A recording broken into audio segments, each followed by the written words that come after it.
Баян-Улгийн аймгийн прокурорын газар.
Өсвөр насны хүүхдүүд цахим хэрэгслээр цаад хүнээ танихгүйгээр тодорхой итгэлцэл нөхөрлөл үүсгэж, эрүүл мэнд болон бэлгийн эрх чөлөө халдашгүй байдлын эсрэг гэмт хэрэгт өртөх.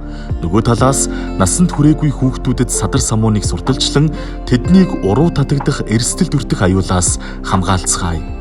Эцэг эхчүүд та бүхэн үр хүүхдүүдийнхээ ухаалаг утасны хэрэглээнд хяналт тавьж, тэдэнд анхаарлаа хандуулж, цахим орчны сөрөг зүйл болон аюул эрсдлээс хамгаалцгаая.